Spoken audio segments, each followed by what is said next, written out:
Our story begins with the city of Mecca.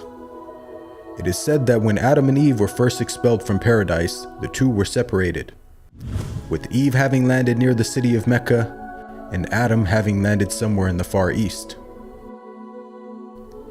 After many years of searching for one another, Adam finally managed to make his way down through the Arabian Peninsula to Mecca, and it was at the top of Mount Arafat, just outside the city of Mecca, where the two were finally reunited. Mecca is also significant because it is considered the first place on earth that God Almighty was worshipped alone. And so, it was at that very spot that Abraham and his son Ishmael built the first house of worship for God.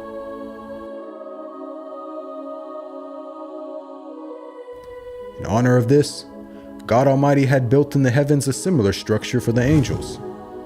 And it is said that every day, 70,000 angels come to that building to perform their prayers and then leave, intending never to return again.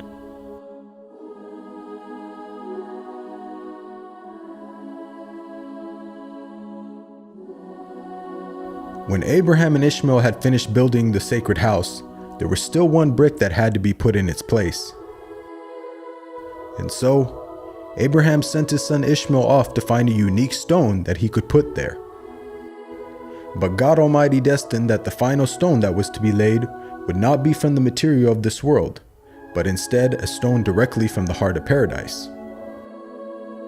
The angel Gabriel then brought the stone down to Abraham, who proceeded to put it in its proper place.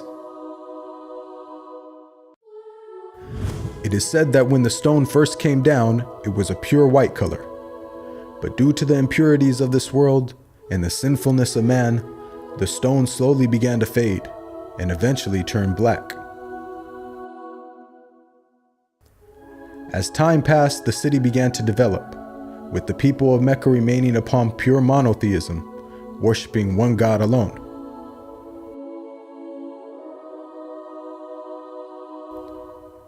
This despite the fact that their neighbors in Egypt, Mesopotamia, and the Levant had been practicing paganism for centuries. But this was all to change when a merchant by the name of Amr ibn Nuhay had decided to conduct his business outside of Mecca. Amr then proceeded to journey northwards until he reached the lands of Levant. There, Amr would witness for the first time things like modern architecture, advanced literature, and of course, the practice of paganism. Amr was so impressed by all that he had seen that before leaving, he asked if he could take one of the idols back home with him.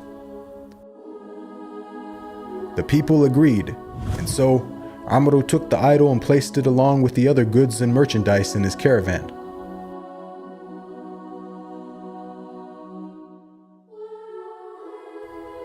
He then set out southwards, back towards the city of Mecca. When Amr arrived back home, he immediately took the idol and placed it right in front of the sacred house. He then proceeded to tell the people that this was now going to be the God that they worship. Sadly, this concept faced little, if no resistance.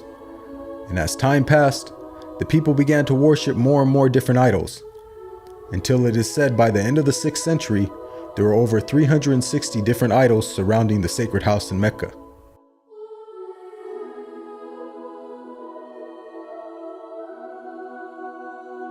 As the years passed and paganism became more prominent throughout the world, the people who still practiced monotheism knew that the coming of a new prophet was close at hand.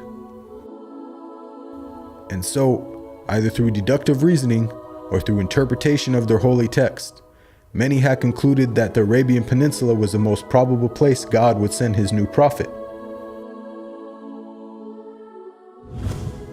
For at the time, the Roman Empire and the Persian Empire had extremely repressive governments and were hostile towards any type of rebellion, be it ideologically or politically. While the Arabian Peninsula, on the other hand, though also deeply mired in paganism, was a land ruled by tribal law and never had a real central government. As time went by, it appears that more and more people began to move down to the Arabian Peninsula to await the coming of the next prophet. And so, in the very land in which man first worshipped his Creator, and where Abraham built the first house of worship for God alone, it was there where God had destined his last and final messenger would emerge.